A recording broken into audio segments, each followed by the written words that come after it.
This video has not been sponsored by Paradox Interactive, but is made on my own initiative to promote my fellow creators that are active in the 2020 Stellaris ModJam. If you want to get access to these origins, make sure you use the links in the description below that take you to the workshop or the Paradox mod page, and you will be able to access them on December 19th. Ever since the launch of Federations and the introduction of the Origins system, there have been quite a lot of Origins on the workshop, whether or not they are mechanical or they are story-focused. And of course, that is completely an example of what Paradox has launched once again with the Origins system. And today we're going to be taking a look at one of the ModJam items that is very much focused story. Welcome to Containment Failure. Containment Failure has been created by Guilli. Now, Guilli has been known for probably one of the more popular mods on the workshop, specifically Guilliman's Planetary Modifiers and features, but also some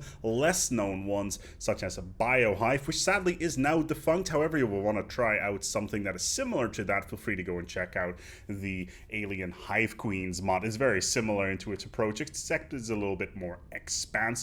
Regardless, for the ModJam, he has created Containment Failure, and this is one of the mods that you will be able to vote on. Now, I've created myself a little bit of an empire here. It's called Containment Node, and we are playing with the Containment Failure origin. Let's dive right in and see what it actually does. Now, Containment Failure is actually a really cool little story-focused origin. Basically what it does is you have a bunch of moons around your planets. You actually have 8 moons.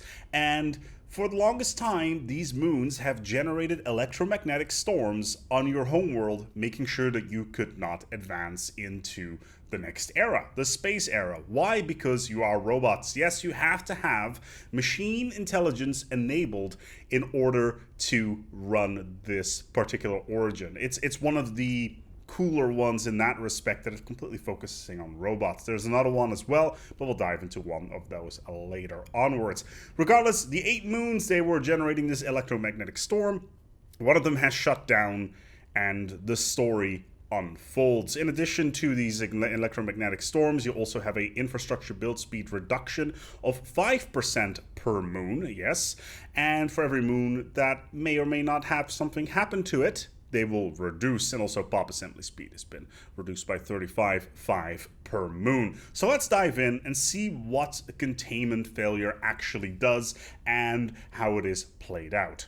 So here we are in our starting solar system. It's relatively straightforward, except for one eensy-teensy tiny thing. Our world has a bunch of molten worlds around it that all generate a bunch of minerals, and as well as one barren world that has a bunch of science on it. Now, of course, we can use all of these worlds to generate a ludicrous amount of minerals, especially if we get any space mining bonuses. However, there is more than meets the eye. We also have a singular Class A star and a bunch of other planets as well. They're all gas giants, no normal worlds here. And by normal worlds, I mean rocky worlds. Let's quickly take a look here at our machine capital, as overall it seems relatively standard. We have some happiness, we've got a bunch of pops. However, if we go into our planetary features, we will notice that we've got 8 planetary features.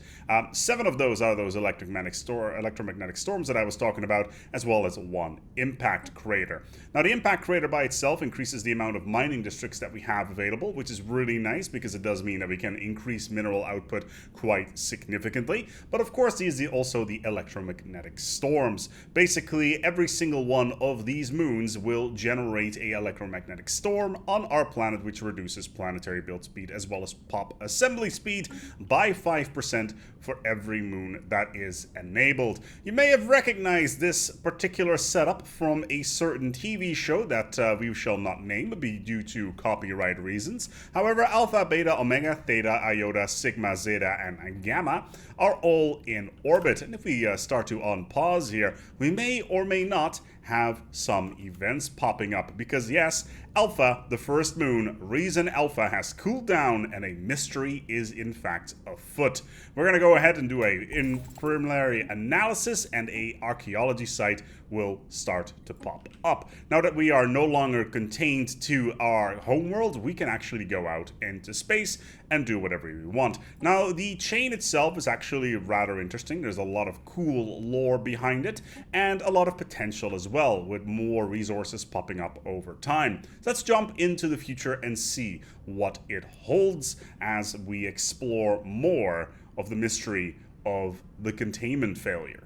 Now, it is a couple years later, 6 years in fact. We've built up all of these here stations that are generating delicious, delicious minerals for us that we can sell on our internal market, because clearly that is a thing as a hive-minded robot species. But regardless, we have finished up the thermal answer. Effectively, we get a bunch of minerals, a bunch of unity, as well as a bunch of additional science points, and slowly but steadily over time we will get more and more science out of this place. 5 to 5 respectively in physics, sociology, and engineering, which by itself is a pretty large boost. However, if we go over into space, there's a bunch of stuff here. This particular origin does not spawn any additional dig sites anywhere else. This dig site over here, standard robot debris. These planets over here, doesn't have anything to do with that. So all of the story is contained within this here solar system and the moons. Now, slowly over time, stuff will start happening to the moons, moving the story forward and making things more interesting. Regardless of what happens over time is for you to explore, and I will not dive into the details of Unexpected Beta because, well, stuff is happening. Oh look, Beta is changing. How curious. How curious that this is happening. Very interesting. Still though, what happens over time is for you to discover, and I implore you to get involved on the Discord as well as when the mod comes out for you to play with Containment Failure and see where the story takes you. Because once again, it is an interesting one. It's not very long, but it's totally understandable for a single person. Freebooters had a large team behind it. Well, this is a singular story with a single person working on it, and it's pretty good for what a single person can cook up in the time frame that was allotted. Do I wish that it was longer? Yes, absolutely. It being contained to only a single solar system is a little bit unfortunate, but still, I managed to go through the entire story in about 20 years of in-game time, and I really wish it was spread out by at least 100 years or something like that. But again, due to the amount of time that the mod creator had available to him, then, well, that's all they could have done. So if you want to, make sure you go and try out this particular origin once the mod pack is available and drop your vote. In the meantime though, make sure you join the Discord for the ModJam. The link is available in the description below, and I do think that you will like this one. Is it as in-depth as some of the others? No. Is it fun? Yes. It adds good story and a good template for role-playing. Thank you so much for watching, and be sure to check in for more ModJam videos in the next few days. I hope that you've enjoyed the ones that I've put out so far, and if you like this idea, feel free to give a comment below, and also if you recognize this particular setup, maybe one of the moon is melting. Who knows? Who knows? But still though, thank you so much, and until next time, thank you to my patrons, and remember, the work must continue.